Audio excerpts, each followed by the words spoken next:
Hey everyone, it's Soleil Tech, and for those of you that didn't know, Mobile World Congress took place earlier this week, which is where a lot of phone manufacturers and other companies come together to show off their latest mobile technologies, and which includes smartphones. So a lot of people are probably going to be looking at these phones and upgrading to them when they come out. So in this video, I'll be giving you a few tips and guidelines you should follow when upgrading your smartphone.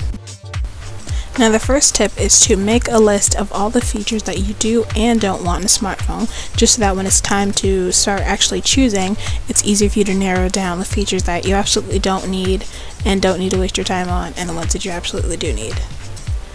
Tip number 2 is don't be afraid to ask around. Ask your friends and your family members. See if you can test out their phones, play around with their phones for a little bit. Ask them what they like most about their smartphones, even things they don't. Maybe you can add that to the list of features that you don't want. And if they give you some really good suggestions, you might want to add that to the list of things that you really do want in your smartphone. Also, you don't have to do this in person. You can also ask for suggestions on social media. Now, you definitely want to do your research. First of all, I would find out what your carrier has to offer. Obviously, you're not limited to that, but that's a good place to start. Your research will include reading some reviews. The best way to figure out what smartphones are the best is probably by reading the reviews of people who already own them, by experts and by consumers. And the best place to watch videos is probably YouTube, right here on YouTube, but also you can read from the tech blogs like Engadget, CNET, Gizmodo, and there's some other ones that I didn't list there, but there are a ton. Okay, so now that you've read the reviews and watched the videos and gathered a bunch of ideas on smartphones, you probably have a ton of information, a ton of devices that you're looking at. Now it's time to narrow down your options. First, start off with what can you afford. Obviously, I'm talking about money, but time is important too, because as they say, time is money. So you also need to consider how much time you're willing to spend getting to know the device. Is there a learning curve, especially if you're switching platforms like from Android to iPhone or iPhone to Android, or if this is your first smartphone, so you're going from a normal phone to a smartphone. There's definitely going to be a bit of a learning curve there, unless you just naturally go with technology. And if during your research you've started looking at phones from other carriers, if you really want a handset, you need to figure out if you're willing to switch carriers. And if you're going to switch carriers, find out what kind of coverage there is in your area.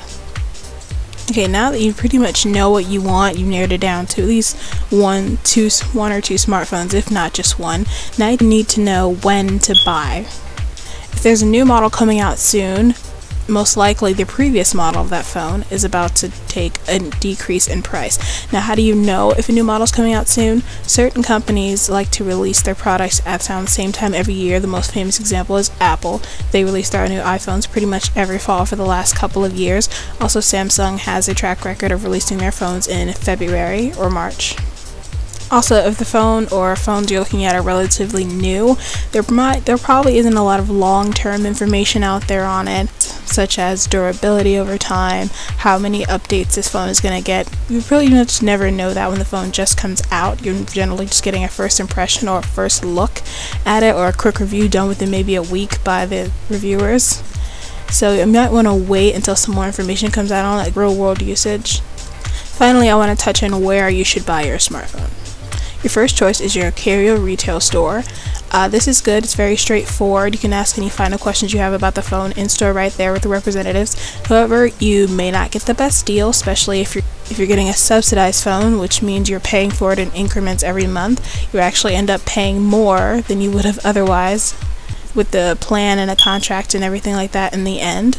Or you can go for an online retailer like Amazon, eBay. There are a ton of other ones that I haven't listed here, but make sure you're buying from a trustworthy source. And if you want to buy online and make sure you're getting the most trustworthy source, I would go to the carrier website, because they often have web-only deals. And that pretty much wraps up my very brief kind of getting started guide when upgrading a smartphone. Obviously, this video just skimmed over the topic. I didn't get into a ton of detail. There will be some links in the description with extra information on switching carriers and contracts, and more information on upgrading smartphones, going more into specs and picking an operating system, ton of stuff like that. So check the description if you want information, and I'm sure you do, because like I said, this slightly touched on the topic. But thank you for watching anyway. Share this video with your friends or anyone who you know that is looking for a new smartphone if you think that will help them, and I will see you next time. Bye.